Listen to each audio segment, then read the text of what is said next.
Handa na ba ang inyong mga puso para sa isang kwentong susubok sa inyong pananaw tungkol sa pag-ibig at pagtataksil? May mga pagkakataong ang pinakamasakit na sugat ay nagmumula, hindi sa isang kaaway, kundi sa taong minsan mong tinawag na iyong buhay. Paano kung ang lahat ng iyong pinagkatiwalaan ay isa lamang palang maskara? Halina't pakinggan natin ang kwento ni Sinagtala, isang babaeng natutong lumaban kahit pa ang tanging sandata niya ay ang kanyang diwang hindi kayang supilin. We did everything we could. Brain death is irreversible. I'm so sorry, she's gone. Ang mga salitang iyon, malamig at matalas, ay parang punyal na tumagos sa bawat sulok ng kanyang kamalayan. Isang boses ng lalaki, formal at walang emosyon. Boses ng isang doktor. Hindi. Isang sigaw na walang tunog ang kumawala mula sa kaibuturan ng kaluluwa ni Sinagtala. Gusto niyang imulat ang kanyang mga mata, igalaw ang kanyang mga daliri, sumigaw para ipaalam sa kanilang lahat na nagkakamali sila. Buhay ako. Naririnig ko kayo. Nandito ako. Ngunit ang kanyang katawan ay isang seldang bakal na ikinulong ang kanyang nag-aapoy na diwa. Walang sumunod sa utos ng kanyang isip. Ang tanging nararamdaman niya ay ang bigat ng kanyang mga talukap at ang mabining paghaplos ng kumot sa kanyang balat. Ang hangin mula sa aircon. Ang mahinang tunog ng makinang nagpapanatili sa pagtibok ng kanyang puso. Narinig niya ang isang pamilyar na hikbi. Silakan, ang kanyang asawa. Gawin niyo ang lahat, Dok. Basag ang boses nito. Kahit magkano, ibibigay ko. Mailigtas lang ang asawa ko. Kung nasa ibang sitwasyon lang siya, marahil ay luluha ang kanyang puso sa pagmamahal. Ngunit ngayon, may isang bahagi sa kanyang isip na nagdududa. May mali. I'm sorry, Mr. Del Fuego, sagot ng doktor.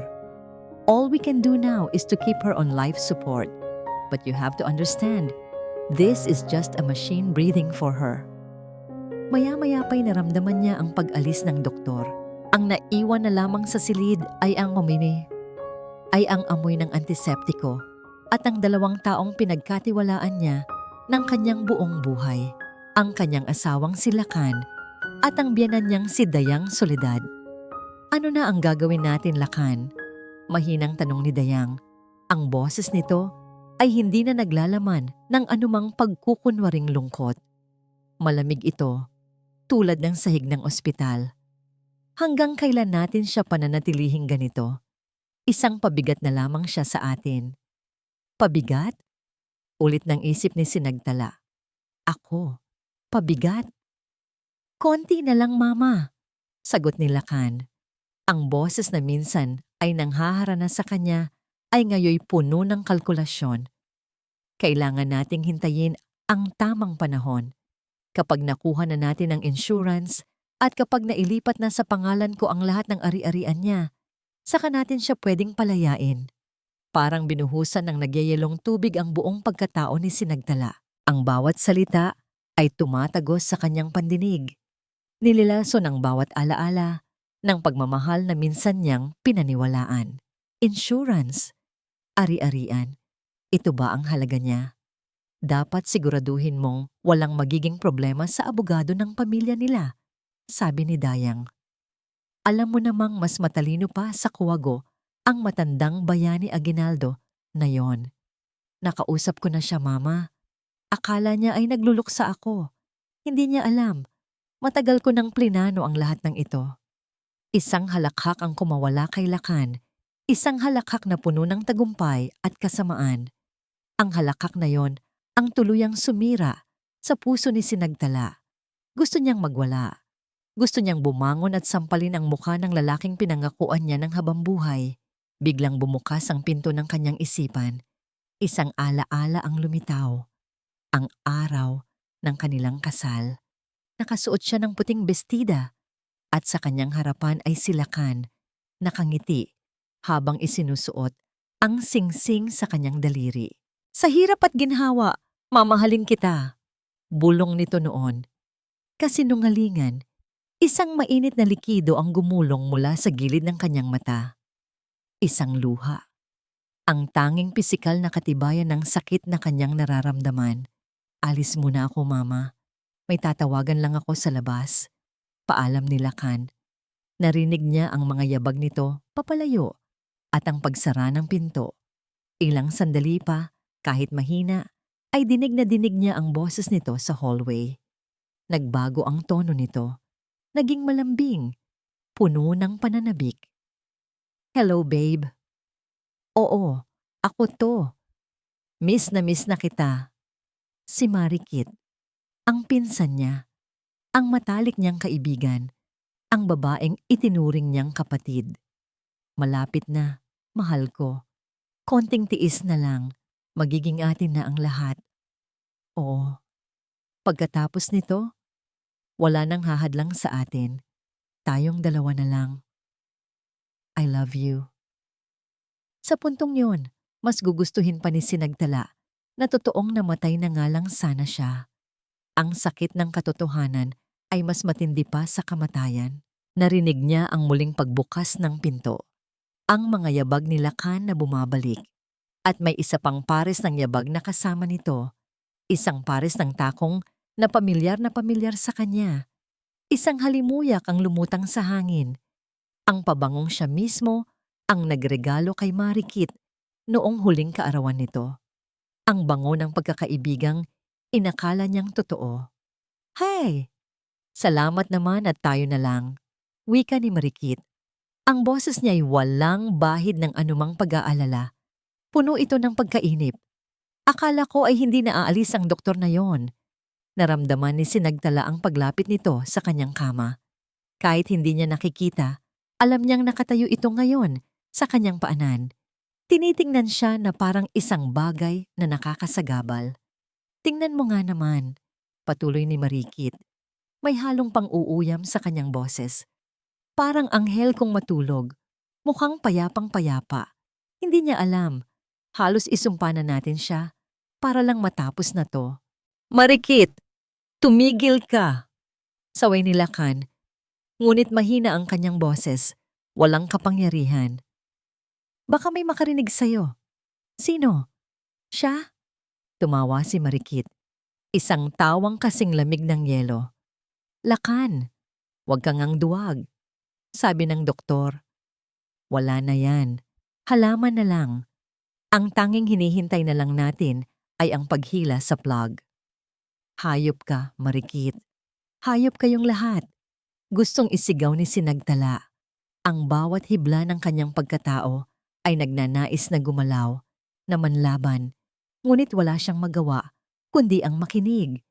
Ang tanggapin ang bawat salitang parang lason na dahan-dahang pumapatay sa kanyang pag-asa. Ang mahalaga ay ang mga plano natin.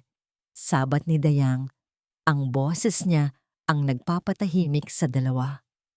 Marikit, siguraduhin mong nakahanda ang lahat ng dokumento para sa paglilipat ng mga ari-arian. Don't worry, tita. Mayabang na sagot ni Marikit. Ako pa ba? Matagal ko nang pinag-aralan ang pirma ng best friend ko. Hindi na niya malalaman na unti-unti nang napupunta sa atin ang lahat ng pinaghirapan ng pamilya niya. Naramdaman ni Sinagtala ang paghawak ni Lakan sa kamay ni Marikit. Narinig niya ang tunog ng kanilang mga labi na nagtatagpo sa isang mabilis na halik sa sarili niyang silid. Sa tabi ng kanyang higaan, kung saan siya'y walang kalaban-laban. Ang eksenang yon ay mas masakit pa sa libu-libong karayom. Pagkatapos ng ilang sandali ng katahimikan, muling nagsalita si Marikit. Ang tanong nito, ang magiging huling patak ng lason na sisira sa gabing iyon. So ano na? Kailan pa ba natin tatapusin to? Tanong niya kay Lakan. Ang boses niya ay puno ng kasabikan. At paano na yung isa? Natahimik si Sinagtala sa kanyang isipan. Yung isa? Anong isa? Ang tinutukoy ni Marikit. Ang sanggol?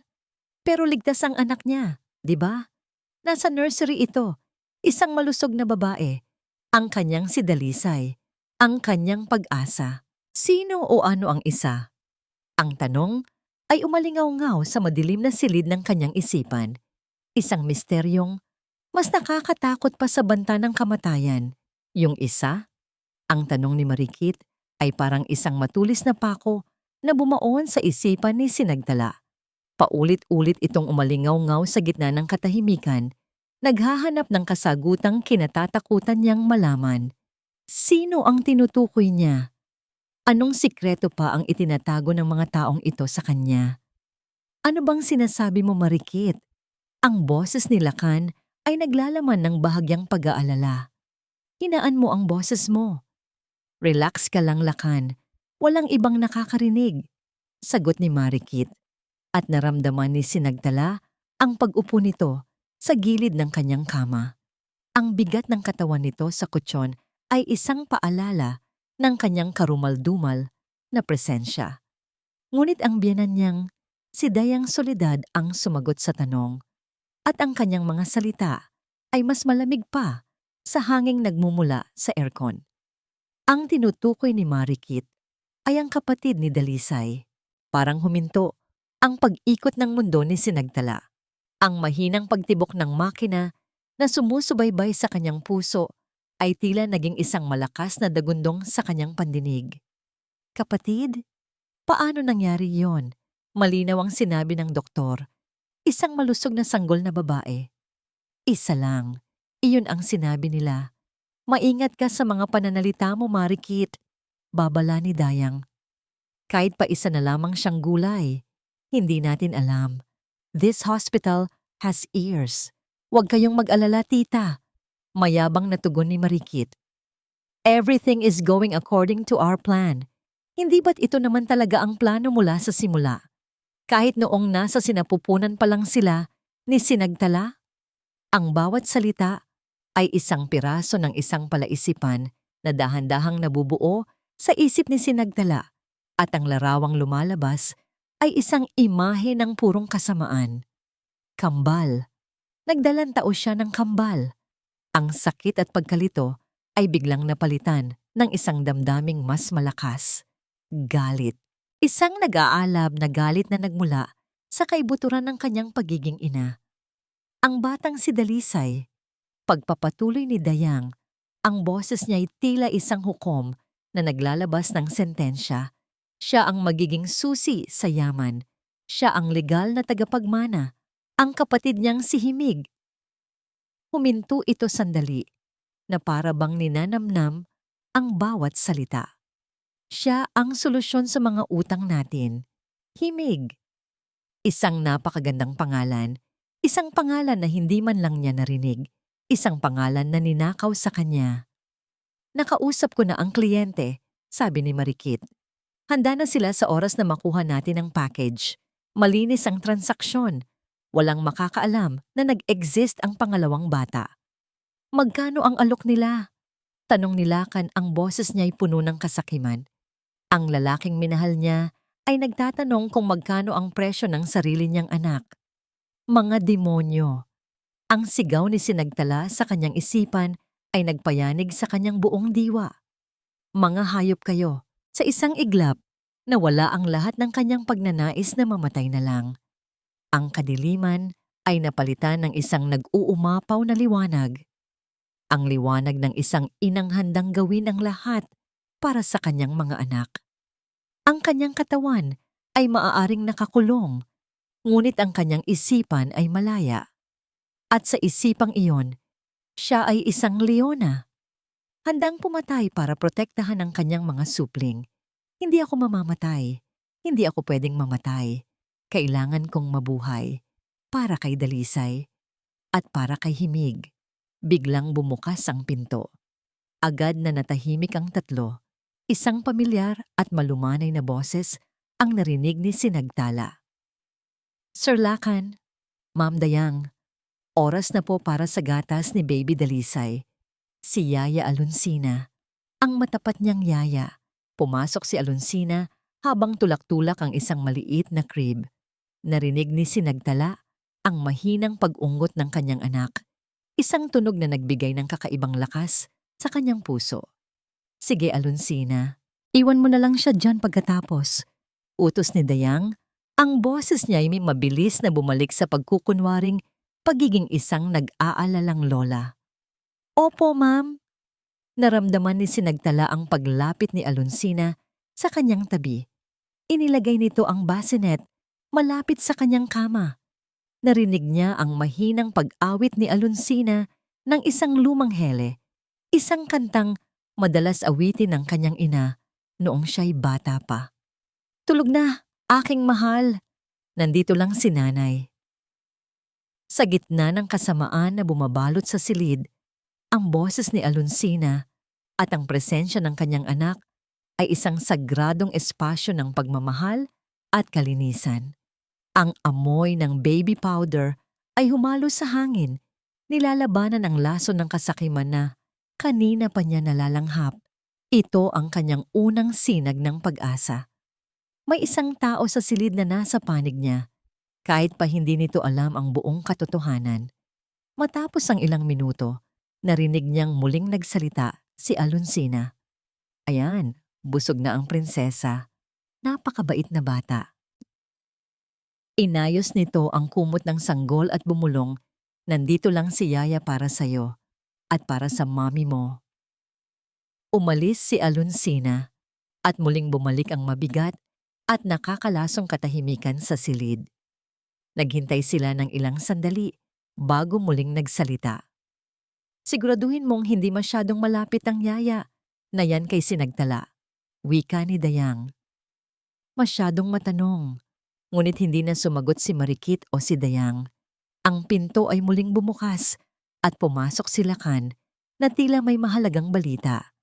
Ang kanyang boses ay mahina ngunit puno ng pagkaapurahan. Nakausap ko na ang buyer. Huminto ang paghinga ni Sinagtala. Gusto nilang makita ang bata bukas. Gusto nilang makita ang bata bukas.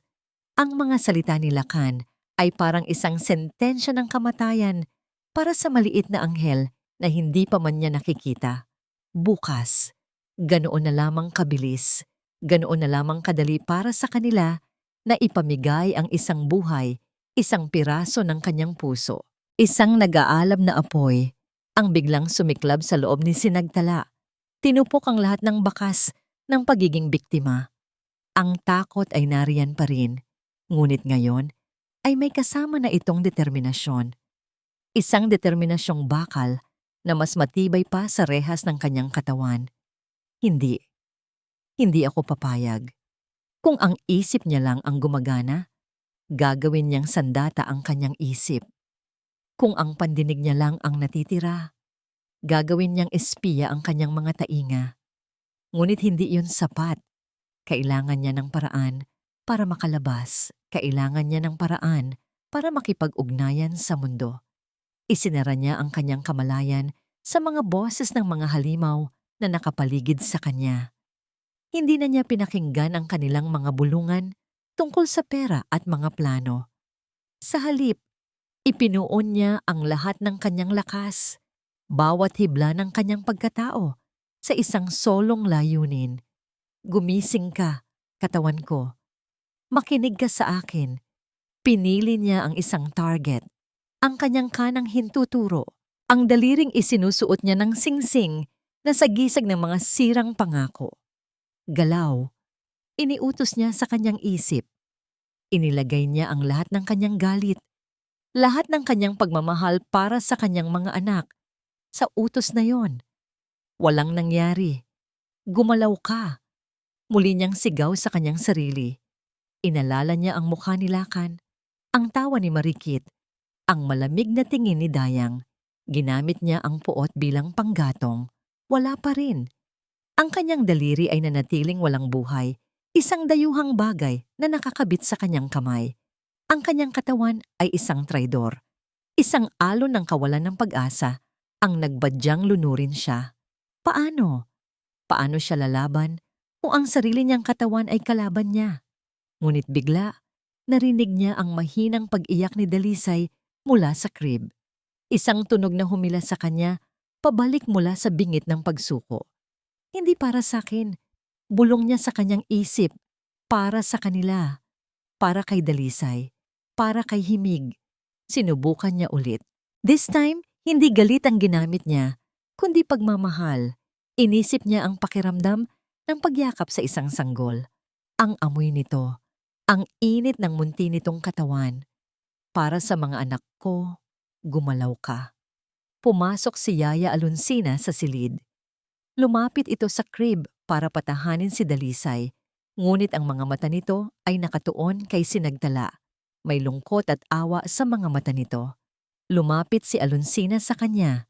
May dalang basang bimpo. Dahan-dahan nitong pinunasan ang kanyang muka.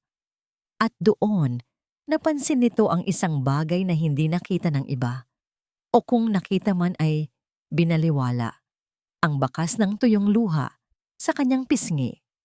"Hey, ma'am!" Bulong ni Alonsina. Ang boses nito'y puno ng pagmamahal. "Kung naririnig niyo lang sana ako. Anong ginagawa mo, Alonsina?" Isang matigas na boses ang pumutol sa sandali. Si Dayang Soledad, nakatayo sa may pinto, ang mga matay parang mga punyal. "Pinupunasan ko lang po si Ma'am Dayang." Magalang na sagot ng Yaya. Lumapit si Dayang at tiningnan ang luha. "Reflex lang yan." Walang pakialam na sabi nito. "Huwag mong masyadong dibdibin ang trabaho mo. Bantayan mo ang bata. Hindi ang amo mong wala ng pag-asa." "Opo, ma'am." Yumuko si Alonsina, ngunit nakita ni Sinagtala sa isip niya ang kislap ng pagdududa sa mga mata nito. "At ayoko nang makikita kitang nag-iisa dito sa silid kasama siya," dagdag ni Dayang. "Maliwanag?" "Maliwanag po." Umalis si Dayang, kasunod si Lakan. Naiwan si Alonsina na tinatapos ang pag-aalaga kay Dalisay. Bago ito umalis, sumulyap itong muli kay Sinagtala at sa isang iglap, bumalik ito.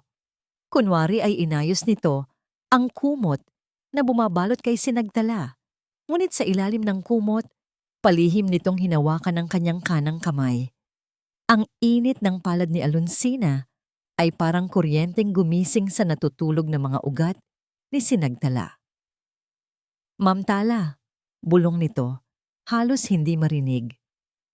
"Kung nandyan po kayo, kung nakakarinig kayo, magbigay po kayo ng senyas. Ito na ang pagkakataon niya." Ibinuhos ni Sinagtala ang lahat. Ang bawat dasal, ang bawat pangarap, ang bawat tibok ng puso ng isang ina. Ipinadala niya ang lahat ng yun sa dulo ng kanyang hintuturo. "Ngayon na, gumalaw ka. Para sa amin, isang pagyanig. Isang napakahinang pagyanig. Parang isang pitik lang ng kuryente. Napakabilis, na baka imahinasyon lang. Ngunit naramdaman yon ni Alonsina. Nakita iyon ni Sinagtala sa kanyang isipan, ang bahagyang panlalaki ng mga mata ng kanyang Yaya. Sinubukan niya ulit, mas malakas pa. At doon, nangyari ito. Isang maliit, nanginginig, ngunit hindi maikakailang paggalaw. Ang kanyang hintuturo ay bahagyang tumiklop, dumampi sa palad ni Alonsina. Isang galaw na kasing lakas ng isang lindol para sa kanilang dalawa. Napasingap si Alonsina. Binitawan nito ang kanyang kamay na para bang napaso. Tiningnan nito ang daliri ni Sinagtala. Pagkatapos ay ang mukha niya. Ang pagdududa sa mga mata nito ay napalitan ng isang bagay na mas malalim, pagkabigla, takot, at isang bagong silang na pag-asa. Buhay siya. Nakakarinig siya. Sa sandaling iyon ng kanilang lihim na pag-uusap, narinig nilang pareho ang tunog ng mga yabag na pabalik sa silid. Mabilis at mabibigat na mga yabag. Ang mga yabag ni Lakan. Mabilis pa sa kidlat ang reaksyon ni Alonsina. Sa pagpasok ni Lakan, agad niyang binitawan ang kamay ni Sinagtala at nagkunwaring inaayos ang kumot nito. Ang puso niya'y dumadagundong sa kanyang dibdib. Isang patak ng pawis ang namuo sa kanyang noo. "Bakit ka nandito pa, Alonsina? Hindi ba't sinabi kong bantayan mo ang bata sa nursery?" Tanong ni Lakan. Ang boses niya'y iritado. Hindi napapansin ang tensyon sa silid. "Paumanhin po, sir." Mahinahon, ngunit nanginginig na sagot ni Alonsina. "Inayos ko lang po ang kumot ni ma'am. Medyo malamig po kasi." Tiningnan lang siya ni Lakan ng may pagtataka bago ibaling ang atensyon sa cellphone nito. Para sa kanya, si Alonsina ay isang anino lamang, isang kasambahay na walang anumang halaga. Hindi niya alam na ang aninong yon ang nag-iisang kakampi ng kanyang asawa. Umalis si Lakan at naiwan si Alonsina na hindi makahinga ng maayos. Sumulyap siya sa amo. Ang mga mata nila'y nagtagpo sa isang paraang sila lang ang nakakaalam. Isang pangunawa ang nabuo sa gitna ng katahimikan. Hindi na siya nag-iisa, hindi na sila nag-iisa. Kinabukasan, naghahanap si Alonsina ng tiyempo. Nang abala si Dayang sa pakikipag-usap sa telepono sa labas at si Lakan ay may kausap ng mga doktor, dahan-dahan niyang itinulak ang crib ni Dalisay palapit sa kama ni Sinagtala. "Ma'am," bulong niya habang nagkukunwaring inaayos ang lampi ng sanggol. "Ma'am Tala, kung talagang naririnig niyo ako, igalaw niyo po ang daliri niyo ng isang beses para sa oo." Sa ilalim ng kumot, ipinuon ni Sinagtala ang lahat ng kanyang natitirang lakas. Isang beses para sa oo. At ang kanyang daliri sa gitna ng panginginig ay gumalaw. Isa. Napasinghap si Alonsina, ngunit agad itong nagpatuloy.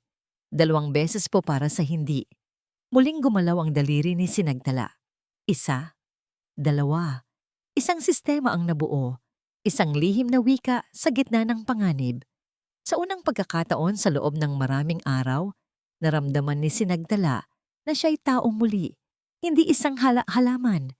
Sa kalagitnaan ng kanilang lihim na pag-uusap, pumasok si Lakan kasama si Marikit. May dala silang mga dokumento. Umarte si Alonsina na abala sa sanggol, ngunit ang kanyang mga tainga ay nakatutok sa usapan. "Ito na ang deed of sale para sa lote sa Tagaytay," sabi ni Marikit. Inilalatag ang papel sa isang mesa. "Kailangan ko lang ng pirma niya. Madali lang to. Kabisado ko na ang bawat kurba ng sulat kamay niya." "Good," sagot ni Lakan. "Kapag nabenta yan, may pambayad na tayo sa utang natin kay Mr. Tan." Bawat salita ay isang dagok sa puso ni Sinagtala. Pinapanood niya sa kanyang isipan ang unti-unting paggiba nila sa lahat ng kanyang naipundar, sa lahat ng minana niya sa kanyang mga magulang. At wala siyang magawa kundi ang makinig. Kinahapunan, habang natutulog si Dalisay at wala ang magbiyenan, sinubukan ni Alonsina ang kanyang unang hakbang. Alam niyang kailangan nilang humingi ng tulong. Naalala niya ang matandang abogado ng pamilya Marasigan, si Attorney Contreras. Palihim siyang lumabas ng silid, nagtungo sa isang sulok ng hallway at idinayal ang numero nito. "Hello, Attorney Contreras? Si Alonsina po ito, yaya ni Ma'am Sinag." "Anong ginagawa mo?" Isang malamig na boses ang bumasag sa kanyang likuran. Napatigil si Alonsina at dahan-dahang lumingon. Si Dayang Soledad, nakatayo roon na parang isang estatwa ng yelo, ang mga matay nag-aapoy. "Ma'am Dayang, tumatawag lang po. Sa pamilya ko sa probinsya."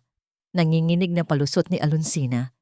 Ngunit kinuha ni Dayang ang telepono mula sa kanyang kamay at tiningnan ang screen. Nakita nito ang pangalan ng abogado. Ngumisi si Dayang, isang ngising nakakakilabot. "Talaga? Kamag-anak mo pala si Attorney Contreras." Mahinahon, ngunit puno ng pagbabantang sabi nito. "Makinig ka sa akin, Alonsina. Isa ka lang katulong. Ang trabaho mo ay mag-alaga ng bata, hindi ang makialam sa buhay ng mga amo mo.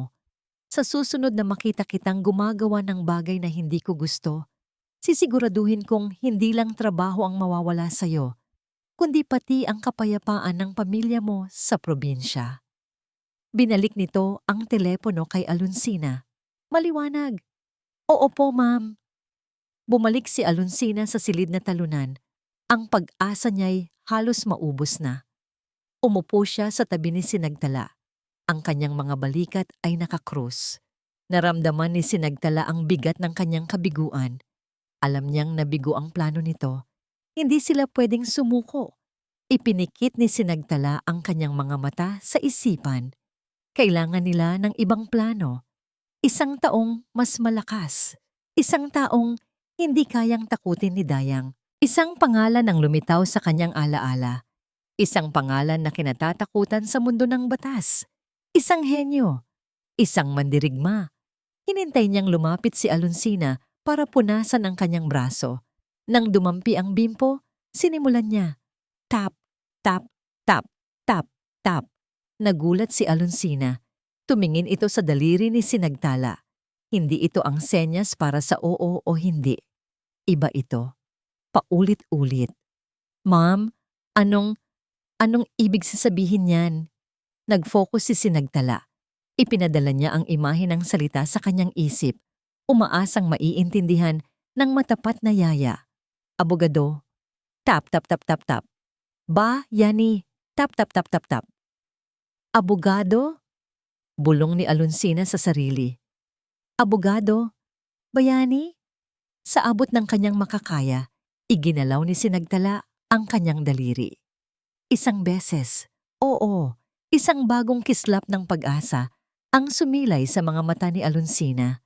Si Bayani Aguinaldo, ang alamat, ang tanging taong marahil ay kayang banggain ang mga Del Fuego. Ngunit ang kanilang munting tagumpay ay hindi nila alam na may nanonood. Kinabukasan pumasok si Dayang na may dalang isang maliit na kahon, isang regalo. Para naman magkaroon ng konting kulay ang silid na to, sabi niya habang inilalabas ang isang bagong digital photo frame. Ipinatong niya ito sa mesa sa tapat mismo ng kama ni Sinagtala, kung saan kitang-kita ang lahat. Para maalala niya ang masasayang araw namin. Umalis si Dayang na may ngiti sa labi. Ngunit habang tinitingnan ni Alonsina ang larawang nagpapalit-palit sa screen, hindi niya napansin ang isang maliit, itim na tuldok sa gilid ng frame. Isang maliit na lente.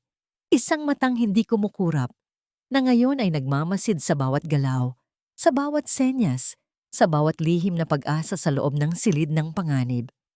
Ang pagkakaroon ng kamera sa silid ay isang malaking dagok sa kanilang munting pag-asa. Naramdaman ni Sinagtala ang pag-iingat ni Alonsina. Hindi na nito magawang lumapit sa kanya o hawakan man lang ang kanyang kamay. Ang kanilang lihim na wika ay pansamantalang naputol at muling bumalik ang pakiramdam ng pag-iisa at kawalan ng kapangyarihan kay Sinagtala. Ang araw na kinatatakutan niya ay dumating.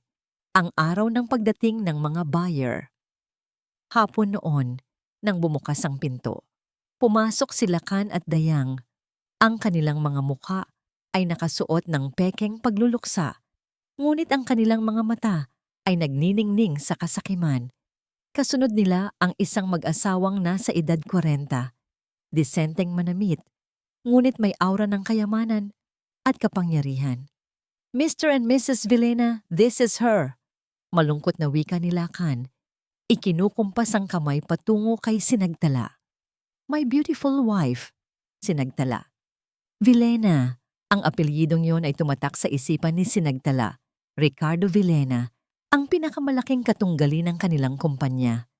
Isang taong kilala sa pagiging buwitre sa negosyo na laging nag-aabang sa pagbagsak ng iba. At ngayon, narito siya, hindi para makiramay, kundi para bumili. Bumili ng isang buhay. Condolences, Lakan, sabi ni Mr. Villena. Ang boses niya ay makinis ngunit walang anumang emosyon. Isang malaking kawalan. Thank you, Ricardo, sagot ni Lakan. Nag-usap sila sa isang sulok ng silid, malayo sa kama ni Sinagtala, sa pag-aakalang hindi niya sila maririnig. Ngunit sa katahimikan ng kanyang pagkakakulong, ang bawat bulong ay malinaw na parang isang sigaw. Sigurado ba kayong malinis to? Tanong ni Mrs. Villena. Ang kanyang boses ay may bahid ng pag-aalala. Walang sabit? Kami nang bahala sa lahat, tiniyak ni Dayang. Ang kailangan nyo lang gawin ay ihanda ang bayad. Kapag nawala na si Sinagtala, ang bata ay legal na maaampon. Isang ulila na nangangailangan ng pamilya. Walang sino man ang magdududa. Ulila. Ang salitang yon ay parang isang matulis na kutsilyo na humiwa sa puso ni Sinagtala. Gagawin nilang ulila ang sarili niyang anak habang siya'y buhay pa. Gusto naming makita ang bata, sabi ni Mr. Villena. Of course! Sagot ni Marikit na kararating lang, dala-dala ang isang carrier ng sanggol. Here she is, perfectly healthy and beautiful, just like her mother. Naramdaman ni Sinagtala ang paglapit nila.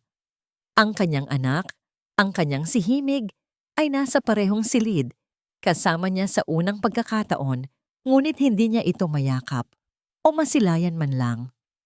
Sa gitna ng kanyang pagdurusa, isang pamilyar na boses ang kanyang narinig. Ang boses na dapat ay nagbibigay sa kanya ng kapanatagan, ngunit ngayon ay nagdulot ng sukdulang takot. Good afternoon, everyone. Si Dr. Ramirez, ang kanyang obstetrician, ang doktor na nagpaanak sa kanya, ang doktor na nagsabing isa lang ang kanyang naging anak. Doc, buti nakarating ka. Bati ni Lakan. Lumapit ang doktor sa kama ni Sinagtala at nagkunwaring tinitingnan ang kanyang vital signs sa monitor. Everything is stable, as expected, sabi niya sa profesional na tono. Pagkatapos ay lumingon siya sa mga Villena. As I've told you, the child has no genetic defects. A perfect specimen. Specimen? Isang specimen. Iyon ba ang tingin niya sa kanyang anak? At doon, ang huling piraso ng palaisipan ay nahulog sa lugar. Ang huling belo ng panlilinlang ay natanggal. At ang katotohanang lumitaw ay isang halimaw na mas masahol pa sa kanyang inaakala. Good job, pinsan. Ang bulong ni Marikit kay Dr. Ramirez na inakala niyang walang sino man ang makakarinig. Pinsan, magpinsan sila. Ang lahat ay biglang nagliwanag sa isip ni Sinagtala na parang isang kidlat. Ang plano? Hindi ito nabuo noong siya ay makomatose. Matagal na itong plinano. Mula pa noong nasa sinapupunan niya ang kanyang mga anak. Si Dr. Ramirez, ang kasabuat. Siya ang nagdeklara na isa lang ang sanggol. Siya ang nagtago sa pagkakaroon ni Himig. Siya ang nagbigay daan para sa karumaldumal na transaksyong ito. Ang pagtataksil na ito ay mas malalim, mas masakit, mas demonyo kaysa sa inakala niya. Ito ay isang sabwatan na binuo sa dugo at kasinungalingan. Ginamit niya ang alaala ng bawat salita, bawat pangalan, bawat halaga. Ang kanyang isipan, ang tanging bagay na gumagana pa sa kanya ay naging isang vault. Isang hindi masisirang record ng kanilang mga kasalanan. Ricardo Villena. Ang presyo, ang pangalan ng doktor, ang koneksyon nila ni Marikit. Narinig niyang nagpaalam na ang mga Villena masaya sa kanilang nakita. Naiwan ang 4 na ahas sa silid, nagdiriwang ng kanilang tagumpay. Everything is set, sabi ni Lakan. Ngunit si Dr. Ramirez ay may dalang balita na sumira sa kanilang pagdiriwang. Lumapit siyang muli sa monitor. Ang kanyang mukha ay seryoso. We can't keep this up for long, sabi niya sa mahinang boses. Her vitals are surprisingly stable. Masyadong malakas ang katawan niya. There are slight signs of brain activity that I've been hiding from the other staff. Kung magpapatuloy ito, baka may makapansin. Natahimik ang lahat. Ang banta ng kanyang paggising ay isang multo na sumira sa kanilang perpektong plano. We need to act tonight, deklara ng doktor. Ang kanyang mga salita ay isang hatol.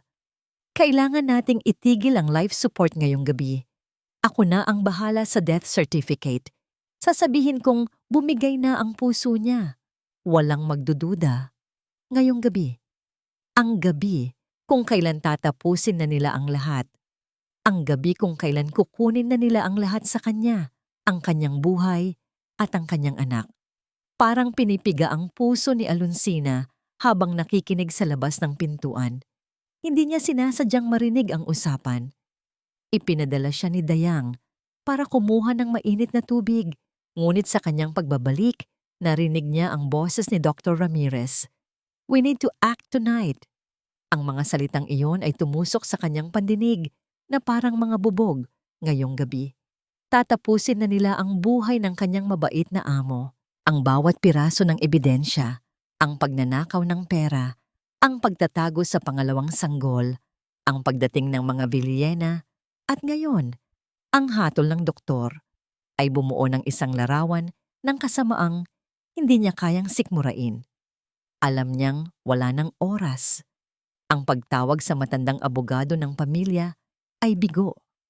Ang banta ni Dayang Soledad ay nakakapit sa kanyang lalamunan na parang isang malamig na kamay. Ngunit habang nakatayo roon, nanginginig sa takot, isang imahe ang pumasok sa kanyang isip. Tap, tap, tap, tap, tap. Ang paulit-ulit na paggalaw ng daliri ni Sinagtala. Ang mensaheng ipinipilit nitong iparating. Abogado, Bayani. Si Bayani Aguinaldo. Ang pangalang yon, ang kanyang tanging pag-asa. Kailangan niyang makatakas. Nag-ipon siya ng lakas ng loob at dahan-dahang kumatok sa pinto bago pumasok.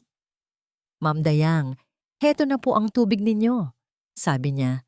Sinisikap na panatilihing normal ang kanyang boses. Ilagay mo lang dyan. Walang ganang sagot ni Dayang, abala sa pakikipag-usap sa doktor. Habang inilalapag ang baso, bigla siyang napahawak sa kanyang tiyan at umarte na parang nasasaktan. Aray, daing niya. Napatingin sa kanya si Marikit.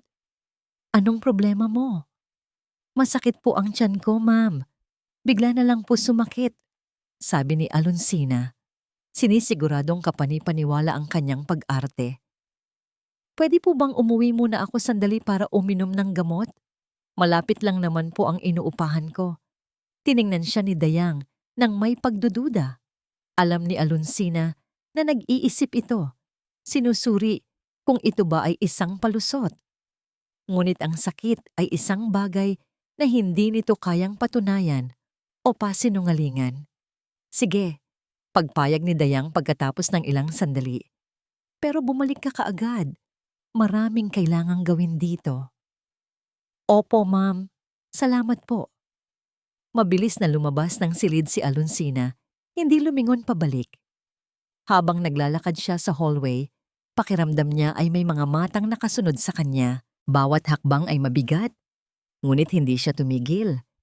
Sumakay siya ng elevator at nang bumukas ang pinto sa ground floor, tumakbo siya. Tumakbo siya na parang hinahabol ng lahat ng demonyo sa mundo. Sa labas ng ospital pumara siya ng taxi. Saan tayo, miss? Tanong ng driver. Huminga siya ng malalim. Ang puso niya'y kumakabog. Sa Aguinaldo Law Firm po, sa Maharlika Central Business District.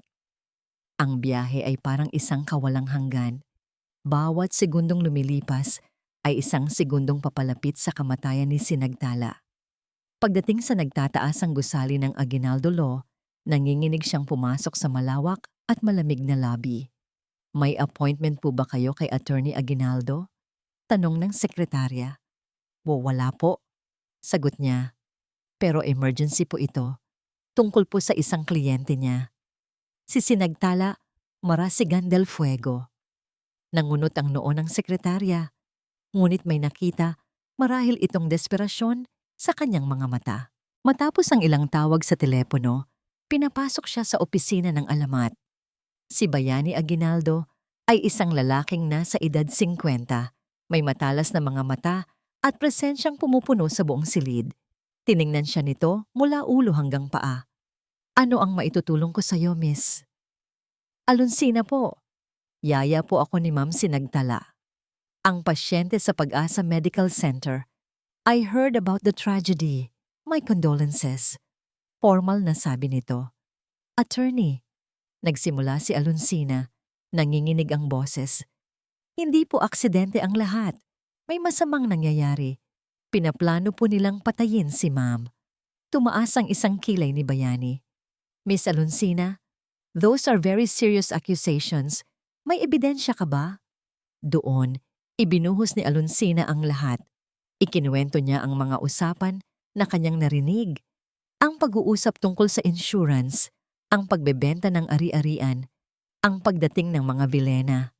Sa simula, ang mukha ni Bayani ay puno ng pagdududa. Marahil ay iniisip nitong isa lamang siyang nag-aalalang kasambahay na may malikot na imahinasyon. At paano mo nalaman ang lahat ng ito? Tanong ng abogado. Ang boses niya'y may pagsubok. Dahil po kay ma'am, gising po siya. Napahinto si Bayani. Ano? Pero ang sabi ng mga doktor, hindi po gumagalaw ang katawan niya. Pero gising po ang diwa niya, attorney. Nakakarinig po siya. At nakikipag-usap po siya sa akin sa pamamagitan ng kanyang daliri. Ikinuwento niya ang tungkol sa kanilang sistema ng senyas, ang paggalaw para sa oo at hindi, ang paulit-ulit na pagtap na nagturo sa kanya sa pangalan ni Bayani. Ang pagbabanggit sa sarili niyang pangalan ang tila nagpabago sa lahat. Nawala ang pagdududa sa mga mata ni Bayani at napalitan ito ng matinding interes. Naalala niya ang pagkatao nila Candelfuego, isang lalaking magaling magsalita, ngunit mayroong hindi maipaliwanag na kasinungalingan sa mga mata. Naalala niya ang desperasyon ni Dayang na makuha ang kontrol sa pera ng pamilya. Manatili ka dito, utos ni Bayani. Ang boses niya'y biglang naging puno ng awtoridad. Kinuha niya ang kanyang telepono. Huwag kang aalis. Idinayal niya ang isang numero. Miguel, Bayani here. I need a favor, a big one. Kailangan kong ipacheck ang background ng isang doktor sa Pag-asa Medical Center, Dr. Ramirez. At kailangan ko rin ng lahat ng financial records ni Candelfuego as soon as possible. Emergency to.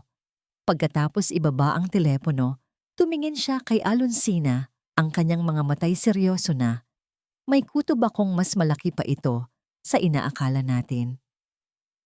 Habang si Alonsina ay nasa opisina ni Bayani Aguinaldo, ang oras sa ospital ay tila bumagal hanggang sa halos huminto. Ang bawat tiktak ng orasan sa dingding ay isang martilyo na pumupukpok sa dibdib ni Sinagtala. Ngayong gabi, ang mga salitang iyon ay paulit-ulit na tumatakbo sa kanyang isipan, isang walang katapusang anunsyo ng kanyang nalalapit na wakas. Nagdasal siya na sana'y magtagumpay si Alonsina, na sana'y may isang himalang darating, ngunit ang pinto ay bumukas at ang pumasok ay hindi isang himala, kundi ang kanyang biyenan, si Dayang Soledad. May kakaiba sa itsura nito ngayon. Isang ngiti, isang malamig at matagumpay na ngiti, at may dala itong isang sobre at isang maliit na bag. Alonsina, tawag niya sa kararating lang na yaya, na pumasok na may dalang takot sa mga mata. May Ma'am Dayang? Inilapag ni Dayang ang sobre sa mesa. Salamat sa iyong serbisyo, sabi nito. Ang bawat salita ay may pait. Pero hindi ka na namin kailangan. Pinalalayas na kita. Parang gumuho ang mundo ni Alonsina. Po? Pero bakit po? May nagawa po ba akong mali? Wala kang ginawang mali, Alonsina, sagot ni Dayang, habang si Lakan at Marikit ay nakatayo sa likuran niya, mga aninong walang emosyon. Sa katunayan, masyado kang ngang mabuti sa trabaho mo, masyado kang mapagmasid, at hindi namin kailangan yun ngayon. Inilapit ni Dayang ang sobre. Ito ang huling sahod mo. Dinagdagan ko pa ng kaunti. At ito, sabi niya, itinuturo ang isang bus ticket. Pamasahe mo pabalik sa probinsya. Ngayon din, may kotse nang naghihintay sa iyo sa labas para ihatid ka sa terminal. Ang mga salita ay isang hatol. Hindi lang siya tinatanggal sa trabaho. Ipinapatapon siya. Inilalayo siya kay Sinagtala sa pinakakritikal na sandali. Ma'am, parang awanan niyo na. Pagmamakaawa ni Alonsina, ang mga luhay na mumuuna sa kanyang mga mata. Lumingon siya kay Sinagtala, isang tingin na puno ng sakit at kawalan ng magawa. Umalis ka na habang maganda pa ang usapan natin, sabi ni Dayang. Ang boses niya'y may bakal na babala. Kung hindi, baka kung ano pa ang mangyari sa pamilyang iniwan mo sa Bicol. Iyon na ang huling salita. Ang banta ay malinaw. Walang nagawa si Alonsina kundi ang yumuko, kunin ang sobre at tiket at talikuran ng amo na isinumpa niyang proprotektahan. Bago siya tuluyang lumabas, isang huling sulyap ang ibinigay niya kay Sinagtala sa pamamagitan ng salamin sa pinto. Isang sulyap na nagsasabing, "Patawad." At pagkatapos ay nawala na siya. Ang tanging sinag ng pag-asa ni Sinagtala ay pinatay. Siya na lang mag-isa, lubos na mag-isa, kasama ang mga taong papatay sa kanya. Pumasok si Dr. Ramirez sa silid, may dalang clipboard, nakahanda na ang lahat. Sabi niya kay Lakan, kailangan mo lang pirmahan ang Do Not Resuscitate form. Isang formalidad na nagsasabing ang pamilya na ang nagdesisyon na itigil ang lahat ng extraordinary measures. Walang pag-aalinlangan na kinuha ni Lakan ang ballpen at buong diing pinirmahan ng papel. Ang pirma na yon ay ang kanyang opisyal na basbas sa pagpatay sa sarili niyang asawa. "Ako na ang bahala sa mga nurses sa station," sabi ng doktor. "Sasabihin kong kailangan ng pasyente ng absolutong katahimikan. Walang sino man ang papasok dito maliban sa atin." Umalis ang doktor para gawin ang kanyang sinabi. Ang silid ay naging isang puntod. Ang tanging maririnig na lamang ay ang ritmikong tunog ng life support machine, isang tunog na malapit ng magwakas. Naiwan ang tatlo, si Lakan, si Dayang at si Marikit, nakapalibot sa kanyang kama. Para silang mga buwitreng naghihintay sa huling hininga ng kanilang biktima. Ang galit at determinasyon ni Sinagtala ay unti-unting nilamon ng isang nakakaparalisang takot. Walang Alonsina, walang bayani, walang sino man ang darating para iligtas siya. Ito na ang katapusan. Naramdaman niya ang paglapit ni Lakan sa gilid ng kanyang kama. Ang amoy ng pabango nito, ang pabangong minsan niyang inibig, ay ngayoy amoy ng kamatayan. Inabot nito ang kanyang kamay. Ang kamay na walang buhay. "Sinagtala, mahal ko." Bulong nito, ang boses niya ay puno ng huwad na emosyon, marahil para sa sarili nitong konsensya. "Patawarin mo ako, pero kailangan na kitang palayain. Kailangan mo nang magpahinga." Isang halik ang idinampi nito sa kanyang noo. Isang halik ni Judas, malamig, nakakasuklam. Pagkatapos ay binitawan nito ang kanyang kamay. Narinig niya ang mga yabag nito papalapit sa makina. Ang makina na humihinga para sa kanya. Ang makinang nag-uugnay sa kanya sa mundo ng mga buhay. Ang katahimikan ay nakakabingi. Maging ang tiktak ng orasan ay tila tumigil. Ang tanging naririnig na lamang niya ay ang kabog ng sarili niyang puso na nararamdaman niya sa kanyang isipan at ang mahinang ugong ng aparato. "Paalam, mahal ko." Ang huling mga salita ni Lakan. Sa kadiliman ng kanyang isipan, nakita niya ang isang kamay. Ang kamay ng kanyang asawa. Dahan-dahang umaabot. Palapit ng palapit sa pulang switch ng power. Ang huling gabi ay dumating na. Ang kamay ni Lakan ay nakabitin sa hangin. Isang anino ng kamatayan na ilang pulgada na lamang ang layo mula sa pulang switch. Ang kanyang huling mga salita, "Paalam, mahal ko," ay nanatiling nakalutang sa malamig na hangin ng silid. Isang huling pagkutya sa kanilang nasirang sumpaan. Sa loob ng madilim na teatro ng isipan ni Sinagtala, ang lahat ay tila bumagal. Ito na ba ang katapusan? Pagkatapos ng lahat ng kanyang narinig, lahat ng kanyang ipinaglaban sa loob ng kanyang isipan, dito ba magtatapos ang lahat? Sa isang pitik ng daliri ng lalaking minsan niyang pinagkatiwalaan ng kanyang puso? Hindi. Isang salita ang umalingaw-ngaw, hindi mula sa kanyang lalamunan, kundi mula sa kaibuturan ng kanyang kaluluwa. Isang salitang mas malakas pa sa takot, mas mainit pa sa galit. Isang salita na dala ng pagmamahal. Ang mga imahe ng kanyang mga anak ay biglang lumitaw sa kanyang isipan. Si Dalisay, na payapang natutulog sa nursery, at si Himig, ang anak na hindi pa niya nakikita, na nasa bingit ng isang madilim na kapalaran.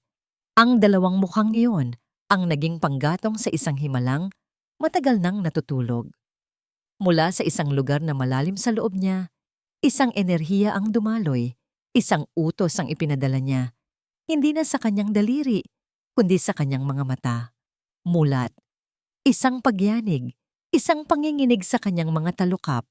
Napansin niyo ni Lakan, napahinto siya, ang kanyang kamay ay nanigas.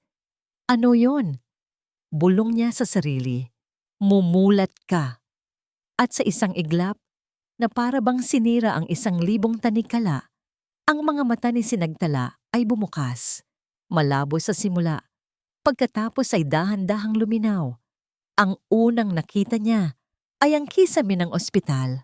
Pagkatapos, ang mukha ng kanyang asawa. Isang mukha na puno ng pagkabigla, na mabilis na naging purong takot.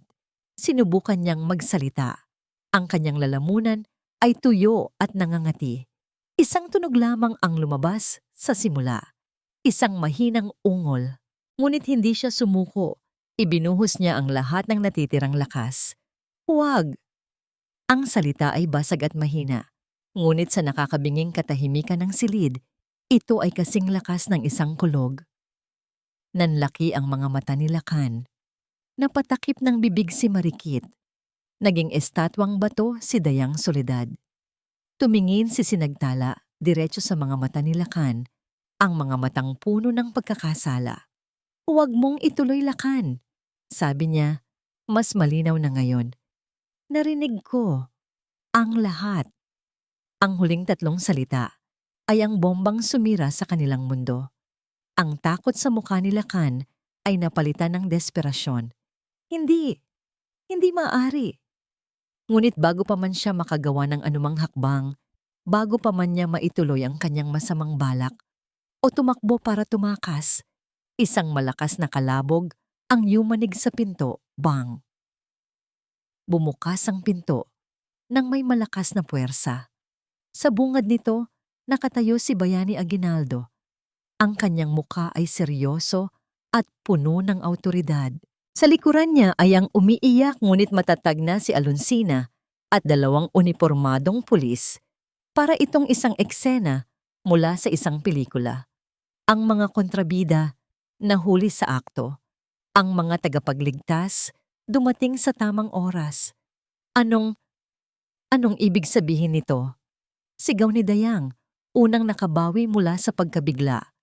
Sino kayo para basta-basta na lang pumasok dito? Hindi siya pinansin ni Bayani. Ang mga mata nito ay nakatuon kay Lakan, na nakatayo pa rin malapit sa life support machine na parang isang kriminal na nahuli sa pinangyarihan ng krimen. Lakan del Fuego, Dayang Soledad, wika ni Bayani, ang kanyang boses ay kalmado ngunit may bigat ng batas. Arestado kayo para sa tangkang pagpatay. Hindi totoo yan, kasinungalingan. Tumili si Dayang, ang kanyang pagiging sopistikada ay naglaho na, napalitan ng itsura ng isang nasukol na hayop. Walang basihan ang mga akusasyon niyo. Talaga? Tanong ko ni Bayani, habang ang isang pulis ay nilalapitan si Lakan at ang isa naman ay si Dayang. Kung ganoon, bakit niyo pinalayas ang nag-iisang testigo sa lahat ng mga pag-uusap ninyo? At bakit ang kamay mo, Mr. Del Fuego, ay nasa mismong switch ng life support ng iyong asawa? Nag-aalala lang ako sa asawa ko, palusot ni Lakan. Ngunit ang panginginig ng kanyang boses ay nagbunyag ng kanyang kasinungalingan. Click! Ang tunog ng posas na isinasara sa mga kamay ni Dayang. Click! Ang tunog ng posas sa mga kamay ni Lakan. Ang musika ng katarungan sa pandinig ni Sinagtala. Si Marikit ay nakatayo sa isang sulok, namumutla. Sinusubukang maging invisible, ngunit isang matalim na tingin mula kay Bayani ang nagsabi sa kanyang hindi siya makakatakas. Habang hinihila palabas ang mag-inang Del Fuego, ang mga mata ni Sinagtala ay nagtagpo sa mga mata ni Alonsina. Sa gitna ng kaguluhan, isang tahimik na pasasalamat at tagumpay ang ibinahagi nilang dalawa. Ngunit hindi pa tapos ang laban. May isang bagay pa. Ang pinakamahalaga sa lahat. Habang papalapit sa kanya ang isang pulis para kunan siya ng paunang pahayag, tinipon ni Sinagtala ang kanyang lakas. "Sandali," sabi niya. Ang kanyang boses ay mahina pa rin, ngunit puno ng pagkaapurahan. Napahinto ang lahat. Tumingin siya sa pulis. "May isa pa," sabi niya. "Ang bawat salita ay isang pakikibaka. Ang anak kong si Himig. Ninakaw nila ang anak ko. Kailangan nating mahanap ang anak ko." Ang mga salitang binitawan ni Sinagtala ay nagpabago sa buong takbo ng operasyon. Ang kaso ay hindi na lamang tangkang pagpatay. Ito ay naging isang kaso ng kidnapping at human trafficking. Agad na nagbigay ng utos ang hepe ng mga pulis. Ang buong ospital ay isinailalim sa lockdown. Walang maaaring lumabas o pumasok ng hindi dumadaan sa masusing pagsisiyasat. Naging sentro ng lahat ang silid ni Sinagtala, habang ang mga doktor at nurse ay nagmamadaling suriin ang kanyang kalagayan. Nagugulat sa kanyang biglaang paggising. Sa tabi niya ay si Bayani Aguinaldo, si Alonsina, at isang police detective na nagngangalang Detective Ramos. "Mrs. Del Fuego," magalang na sabi ni Detective Ramos, hawak ang isang maliit na recorder. "Alam kong pagod na pagod po kayo, ngunit bawat segundo po ay mahalaga. Maaari niyo po bang ikwento sa amin ang lahat ng inyong narinig?" Tumango si Sinagtala. Huminga siya ng malalim. At pagkatapos, na para bang binubuksan ng isang dam, ang lahat ng impormasyong inipon niya sa loob ng maraming araw ay nagsimulang dumaloy. Nagsimula ang lahat sa usapan tungkol sa life insurance. Sa loob ng halos isang oras, walang tigil siyang nagsalita. Ang kanyang boses, bagamat mahina pa rin, ay matatag at malinaw. Isinalaysay niya ang lahat. Ang plano ni Lakan at Dayang na hintayin siyang mamatay, ang relasyon ni Lakan at Marikit, ang pagnanakaw nila sa kanyang pera sa pamamagitan ng pamimeke ng kanyang pirma. At pagkatapos ay dumating siya sa pinakamabigat na bahagi. "Narinig ko silang nag-uusap tungkol sa aking mga anak," sabi niya. Ang kanyang boses ay bahagyang nanginig sa unang pagkakataon. "Kambal po ang ipinanganak ko. Isang babae na pinangalanan nilang Dalisay at isa pa na pinangalanan nilang Himig." Napatingin si Detective Ramos kay Bayani. Ang kanyang muka ay nagpapakita ng matinding pagkabigla. Itinago po nila ang pagkakaroon ni Himig. Pagpapatuloy ni Sinagtala, ang mga luha ay nagsisimula ng mamuo sa kanyang mga mata. Ang kasabot nila ay ang sarili kong doktor, si Dr. Ramirez. Narinig ko pong tinawag siyang pinsan ni Marikit. Isinulat ni Detective Ramos ang pangalan. "Dr. Ramirez," ulit niya. Agad siyang nag-radio sa kanyang mga kasama. "Secure Dr. Ramirez's office. Huwag ninyong hahayaang makalabas ng ospital. He is now a primary suspect." Ang plano po nila, huminto si Sinagtala, nanginginig sa galit at sakit, ay ibenta ang anak kong si Himig. Narinig ko po ang pangalan ng buyer, Ricardo Villena. Muling nagkatinginan si Bayani at ang detective. Ang pangalan ni Villena ay kilala sa buong syudad, isang makapangyarihang bilyonaryo. "Mayroon po ba kayong ideya kung nasaan ang inyong anak ngayon, ma'am?" tanong ng detective. Umiling si Sinagtala.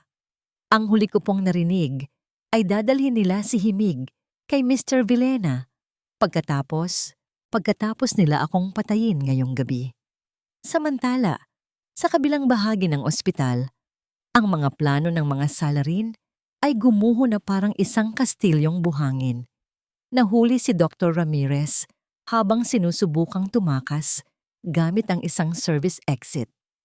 Si Marikit naman ay natagpuan sa parking lot, nanginginig sa loob ng kanyang kotse. Sa interrogation room ng presinto, ang tapang ni Dayang Soledad ay unti-unting nawala. "Wala akong alam dyan!" sigaw niya. "Kasalanan lahat yan ng Lakan. Siya ang nagplano.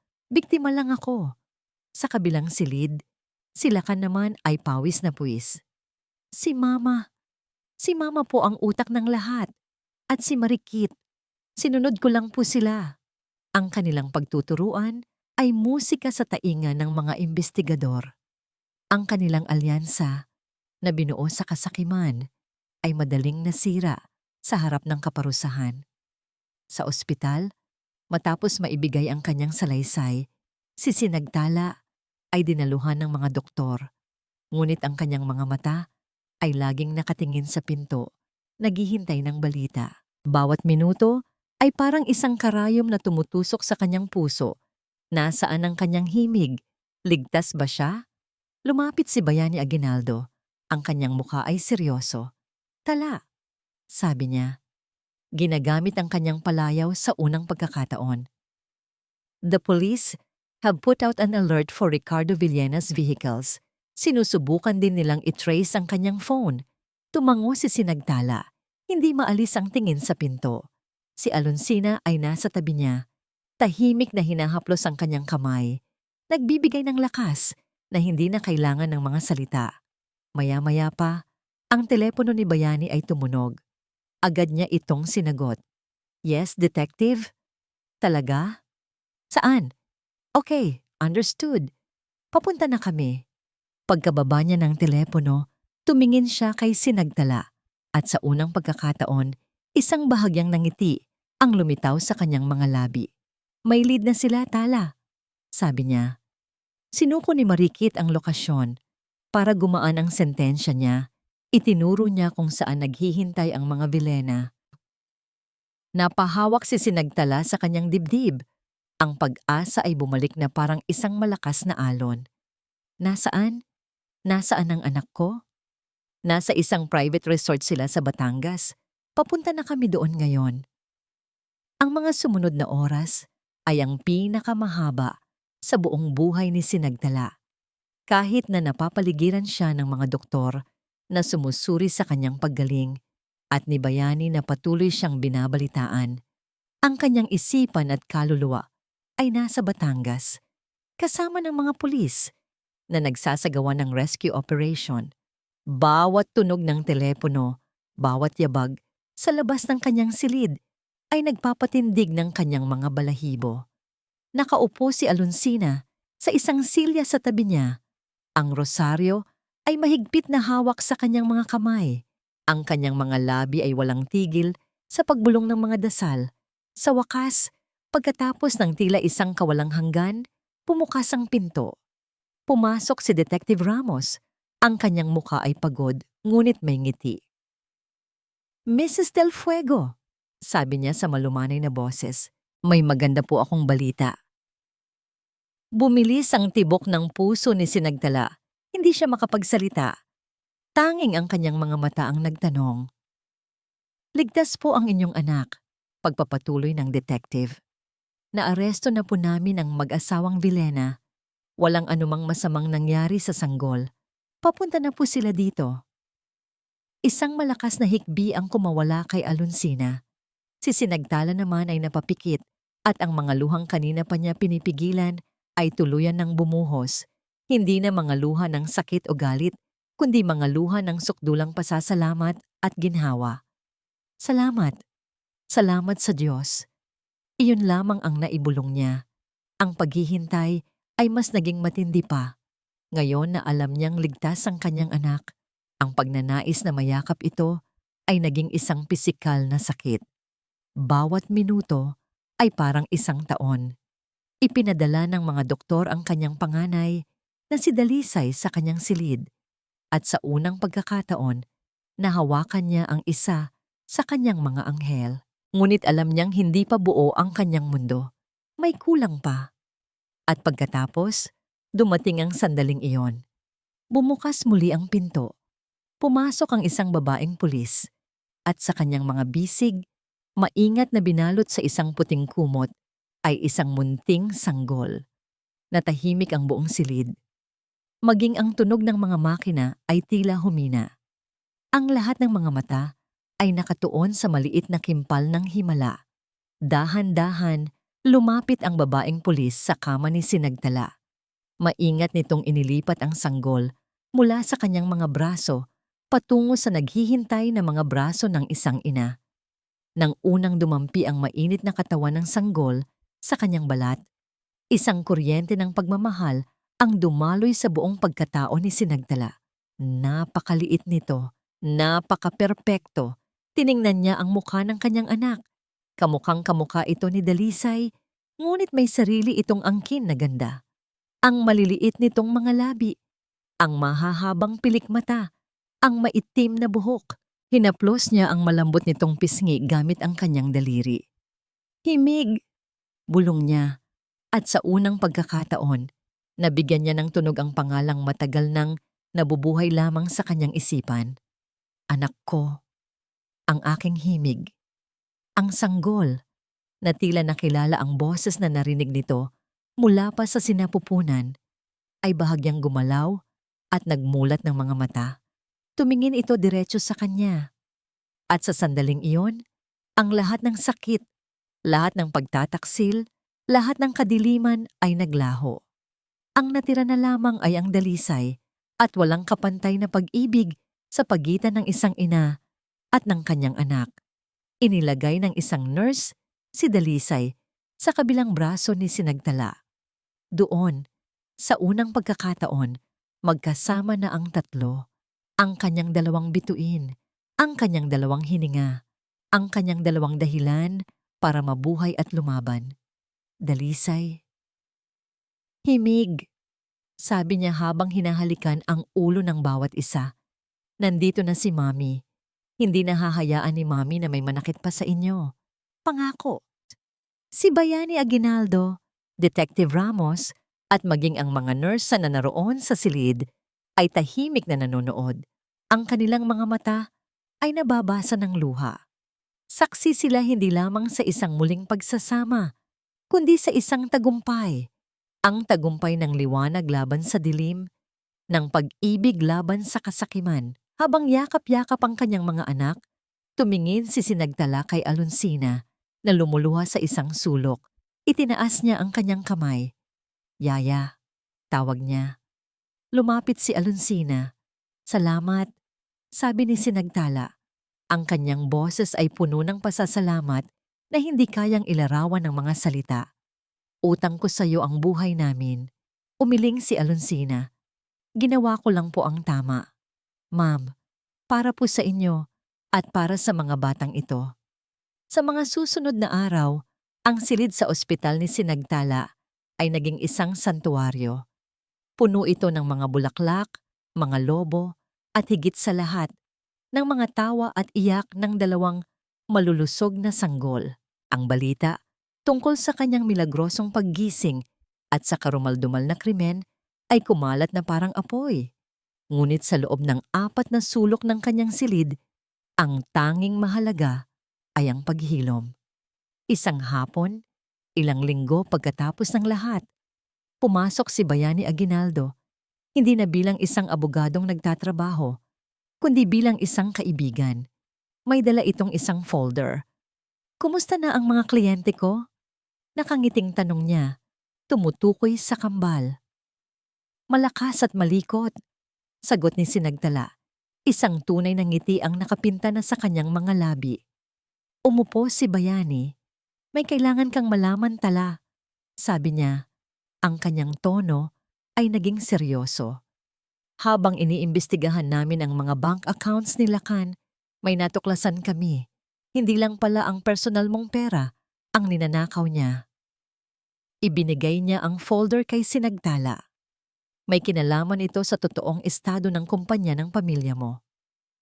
Lumipas ang 6 na buwan. Ang malamig at antiseptikong amoy ng ospital ay napalitan na ng halimuyak ng mga bulaklak at bagong gupit na damo. Ang mga tunog ng makina ay naglaho na at ang tanging maririnig na lamang ay ang halakhak ng mga bata at ang himig ng hangin sa tuktok ng isang nagtataasang gusali sa Maharlika City. Sa loob ng isang malaking conference room, nakaupo si Sinagtala sa dulo ng isang mahabang mesa. Ang kanyang buhok ay maayos na nakatali. Ang kanyang suot ay isang matikas na business suit. Wala nang bakas ng babaeng nakahiga at walang kalaban-laban sa isang kama sa ospital.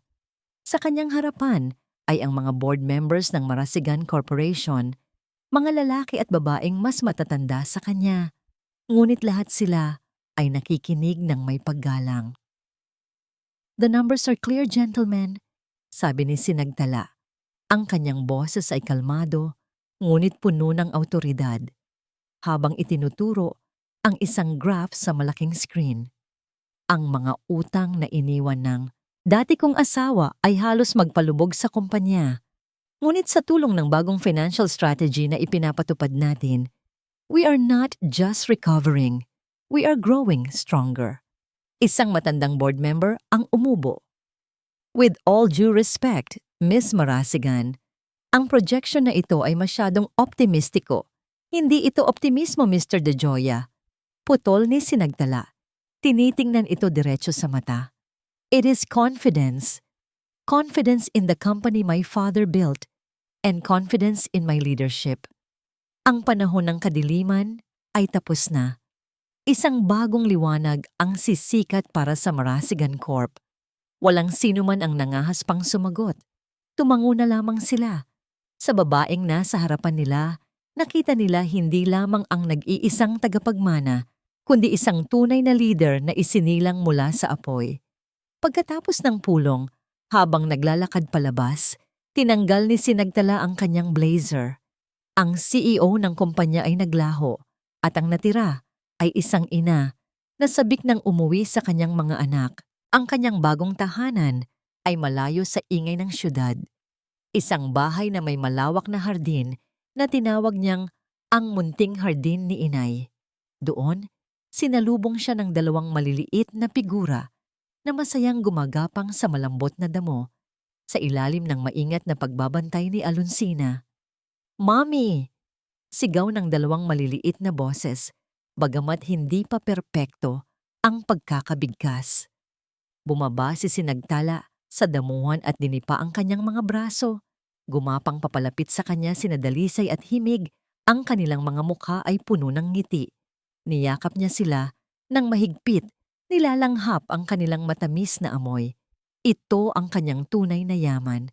Ito ang kanyang tunay na tagumpay. "Kumusta po ang araw ninyo, ma'am?" tanong ni Alonsina. Inaabutan siya ng isang baso ng malamig na juice. "Maayos naman, Yaya Alun," nakangiting sagot ni Sinagtala. "Pero mas maayos na ngayon dahil kasama ko na kayo." Habang pinapanood nila ang kambal na naglalaro, isang delivery man ang dumating. May dalang isang sobre mula sa opisina ni Bayani Aguinaldo. Alam ni Sinagtala kung ano ang nilalaman nito. Ang huling kabanata ng kanyang nakaraan. Umupo siya sa isang upuan sa hardin, at habang ang kanyang mga anak ay naglalaro sa kanyang paanan, binuksan niya ang sulat. Ang mga salita ni Bayani ay pormal at direkta. Ang hatol ay naibaba na, reclusion perpetua, habang buhay na pagkabilanggo para kinalakan del fuego at dayang soledad. Walang parole. Sila ay napatunayang nagkasala sa mga kasong frustrated murder, kidnapping at human trafficking. Para kay Marikit na nagsilbing state witness 20 taon ng pagkabilanggo. At para kay Dr. Ramirez na inalis na ng lisensya 25 taon. Walang tuwa na naramdaman si Sinagtala habang binabasa ang mga salita. Walang paghihiganti. Ang tanging naramdaman niya ay isang malalim at tahimik na kapanatagan. Isang pinto ang tuluyan ng nagsara. Isang bigat ang tuluyan ng naalis sa kanyang dibdib. Tiniklop niya ang sulat at inilagay sa kanyang tabi. Hindi na niya kailangang isipin pa ang mga taong yon. Sila ay mga anino na lamang ng isang masamang panaginip na sa wakas ay natapos na. Sa sandaling iyon, isang maliit na kamay ang kumapit sa kanyang binti. Si Himig, sinusubukang tumayo habang nakahawak sa kanya. Sa kabilang banda, si Dalisay naman ay nakatayo na, nanginginig ngunit determinado, humahakbang ng paunti-unti palayo kay Alonsina. Ang kanyang mga unang hakbang, tumingin si Sinagtala sa kanyang dalawang anak. Ang isa ay kumakapit para sa suporta at ang isa ay nagsisimula nang humakbang ng mag-isa. Sila ang kanyang nakaraan at ang kanyang hinaharap. Isang ngiti ng kapayapaan ang sumilay sa kanyang mga labi. Ang hangin ay sariwa, ang langit ay maliwanag. Sa hardin ng kanilang bagong simula, habang pinapanood ang kanyang mga anak na natututong maglakad patungo sa isang magandang bukas, ibinulong niya sa hangin. Ito ang ating tagumpay, mga anak. At dito nagtatapos ang kwento ni Sinagtala, isang kwentong nagpapatunay na kahit sa pinakamatinding dilim, ang liwanag ng pagmamahal ng isang ina ay palaging mananaig. Ang aral na iniiwan sa atin ng kwentong ito ay simple lamang. Ang tunay na lakas ay hindi nasusukat sa kawalan ng pagbagsak, kundi sa kakayahang bumangon sa kabila ng bawat sugat. At ang pag-ibig, lalo na ang pag-ibig ng isang ina para sa kanyang mga anak, ang pinakamakapangyarihang sandata laban sa lahat ng uri ng kasamaan. Maraming salamat po sa inyong walang sawang pagsubaybay sa aming kwento. Naway napulutan ninyo ito ng inspirasyon. Ano po ang masasabi ninyo sa kwento ni Sinagtala? At anong uri ng kwento ang gusto ninyong marinig sa susunod? I-comment lamang po sa ibaba.